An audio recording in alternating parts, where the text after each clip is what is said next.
Perkenalkan, nama saya Diana Cecilia Sinaga. Saya dari kelas 12 MIA A1 Padu Boarding School 3 Johar. Di sini saya akan melakukan presentasi mengenai akun-akun dalam akuntansi. Akun-akun dalam akuntansi ada 5. Yang pertama ada harta, yang kedua ada hutang, yang ketiga ada modal, yang keempat ada pendapatan, yang kelima ada beban. Untuk mengetahui lebih lanjut, mari kita saksikan videonya. Pertama itu ada harta. Bagi sebuah perusahaan, harta adalah sumber daya ekonomis. Nah, harta itu sendiri dapat diurutkan berdasarkan likuiditas, yaitu mulai yang paling mudah berubah hingga yang tetap alias tidak berubah. Yang pertama itu harta lancar atau current asset.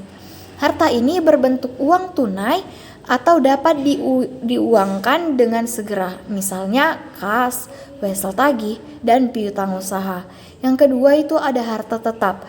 Harta ini sifatnya permanen atau dapat digunakan dalam beberapa periode akuntansi, misalnya tanah, gedung, hak paten, hak cipta, dan merek dagang.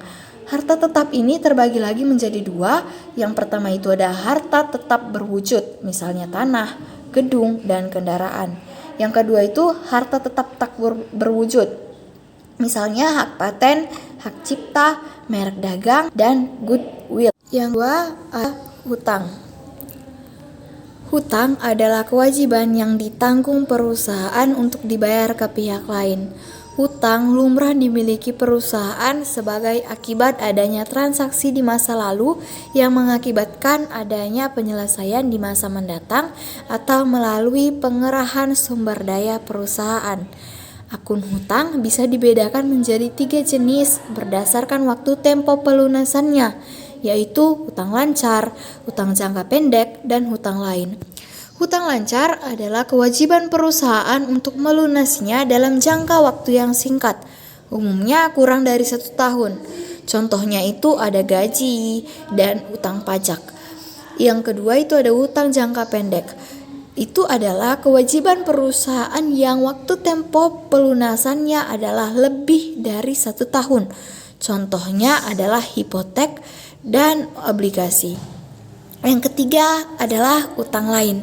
Utang lain adalah pos kewajiban perusahaan yang terbilang tidak memenuhi syarat dari kedua utang sebelumnya. Contohnya itu adalah utang perusahaan kepada direksi. Yang ketiga itu ada modal. Modal adalah itu seperti fondasi awal dalam membangun sebuah perusahaan. Jadi misalnya kamu punya uang yang terus kamu bikin usaha nih. Nah, uang yang kamu bikin untuk menjadi usaha itu, untuk membangun usaha itu, itulah yang namanya modal.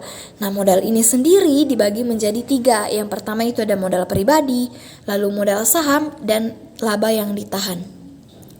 Lalu ada pendapatan.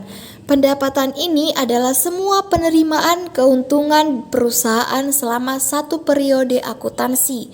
1 periode akuntansi itu biasanya 1 tahun. Nah, pendapatan ini didapatkan karena penyerahan suatu barang atau jasa kepada pelanggan. Pendapatan sendiri dikelompokkan menjadi 2 jenis. Yang pertama itu adalah pendapatan usaha dan pendapatan di luar usaha. Pendapatan usaha merupakan pendapatan dari aktivitas utama perusahaan, contohnya keuntungan dan penjualan produk. Yang kedua itu pendapatan di luar usaha. Ini adalah pendapatan dari aktivitas di luar kegiatan perusahaan. Jadi artinya itu sifatnya tidak rutin atau insidental. Contohnya itu adalah pendapatan sewa atau bunga dari bank. Lalu yang kelima itu adalah beban. Beban merupakan semua biaya yang dikeluarkan perusahaan untuk operasional perusahaan tersebut agar tetap bisa beroperasi dan mendapatkan penghasilan. Beban sendiri bisa digolongkan ke dalam 2 jenis. Yang pertama itu ada beban dalam usaha yang bisa disebut juga dengan beban operasional. Ini adalah beban yang harus dibayar dalam usaha pokok perusahaan. Contohnya ini adalah beban listrik, beban perlengkapan, beban air, dan lain-lainnya. Yang kedua itu ada beban di luar usaha yang disebut juga dengan beban non-operasional. Beban ini tidak berkaitan langsung dengan aktivitas utama di perusahaan, melainkan dari luar kegiatan rutin perusahaan tersebut. Contohnya itu adalah beban bunga dan beban asuransi atau apapun itu.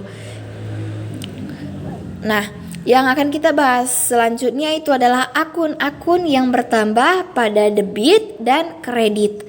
Nah, akun yang bertambah pada debit dan kredit itu ada 3, yaitu kas, wesel, dan perlengkapan. Pengertian dari kas adalah salah satu kelompok aset yang sifatnya paling liquid atau lancar. Semakin besar nominalnya, maka akan semakin liquid.